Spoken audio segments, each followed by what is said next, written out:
अब आपने जब लोअर आपका सेटअप कंप्लीट हो गया, अब आप ये भी कर सकते हैं जो आइडियल इंटरनेशनल जब आप सेटअप करते हैं ना, तो हमने अपर आइडियली होता ये है कि हमने जो है आइडिया होता ये है कि हम जो आप लोग बुक्स में पढ़ेंगे, जो रिकमेंडेशन है इंटरनेशनल, उसमें होता है कि पहले आप लोअर का सेटअप करते हैं, फिर आप अपर का सेटअप करते हैं, और फिर आप लोअर पोस्टीरियर्स करते हैं, और फिर अपर इंटीरियर्स करते हैं। उसका रेफरेंस आप ये ले लेते हैं सेटअप का, जो ओक्लूजल प्लेन का हमने यहाँ से हम अपर के सेटअप हमने ग्लास स्लैब पे रख दिया।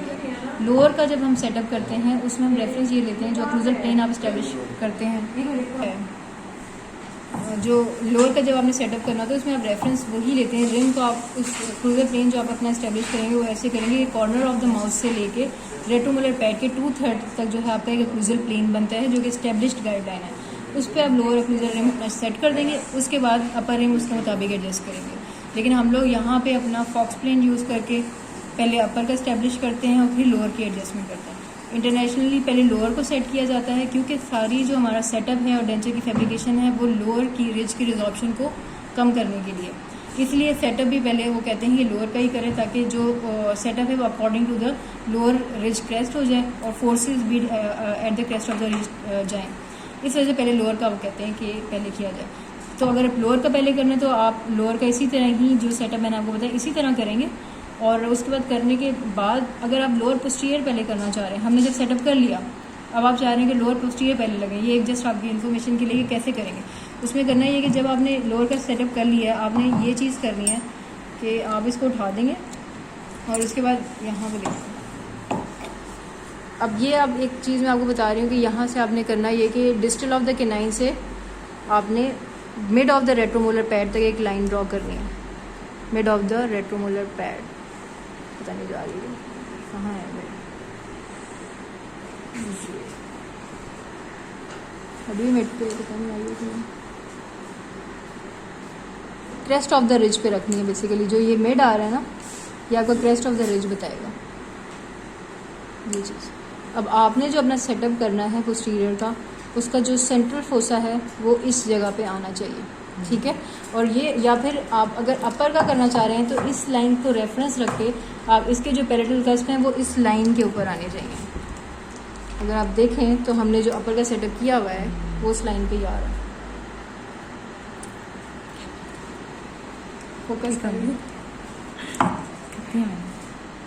देखो नज़र आ रहा है इसमें, और ऊपर करें लाइट में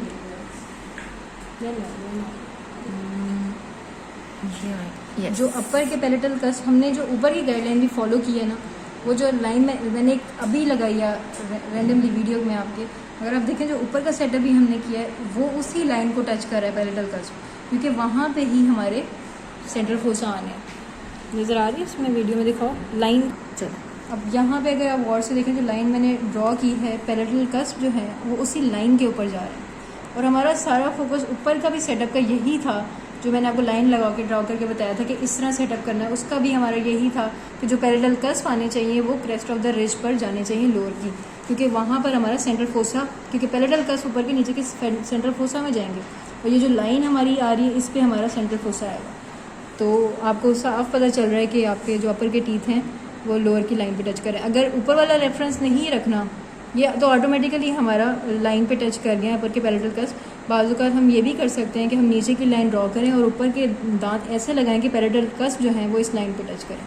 या तो आप ऊपर वाला रेफरेंस, अब ये चीज़ हमें ये प्रूव करी कि ऊपर वाला रेफरेंस भी हमारा ठीक था, आप ऊपर वाले रेफरेंस से भी लगाएंगे तो वो सही होगा, अगर नीचे वाले रेफरेंस से भी लगाते हैं तब भी आपका सेटअप ज़्यादा बेटर हो जाएगा। और अगर आप करना चाहें तो ये लाइन की रेफरेंस लगा लें नीचे, लोअर का इंटीरियर का सेटअप करके ये लाइन लगाएं ऐसे करके ना। लोअर का इंटीरियर आपने कर लिया, अपर इंटीरियर कर लिया, लोअर इंटीरियर कर लिया, लाइन आपने लगाई,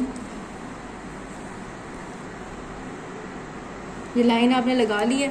लाइन लगाने के बाद लोअर करने के बजाय वही आप पहले अपर का सेटअप कर लें, लेकिन इस लाइन के रेफरेंस से पैरेलल कस्प को रख लें। और जब ये सेटअप आपका स्लैब पे, जिस तरह हमने पढ़ा है कि कौन कौन से कस्प टच करने चाहिए, उस तरह ये सेट कर लें।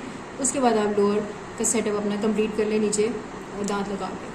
अब उसमें ये भी एक तरीका, दूसरा तरीका आप ये कर सकते हैं, आप ये लोअर का आपने सेटअप कर लिया, आप ये लाइन लगाएं और लोअर का सेटअप पहले कर लें इस लाइन के रेफरेंस के मुताबिक, तो फिर आप जो है ऊपर का सेटअप। लेकिन इसमें मसला ये है कि जो पोस्टीरियर आप सेटअप करेंगे ना, उसमें जो आप ऊपर के जो रेफरेंस हम फॉलो करें for anterior posterior curve and जो मीडियो लेटरल कर्व जो कि कर्व ऑफ स्पी और कर्व ऑफ विल्सन है नेचुरल डेंटिशन में, वो लोअर में फॉलो करना बहुत मुश्किल हो जाएगा क्योंकि हम लोअर में स्लैब को सही तरीके से फॉलो नहीं कर पाएंगे। इसलिए बेटर ये है कि लाइन नीचे लगाएं और ऊपर के सेटअप को आप कर लें पहले, और अपने जो आपका रूल्स हैं सेटअप के वो आप ऊपर पूरे कर लें और उसके बाद लोअर का सेटअप कर लें। ठीक है।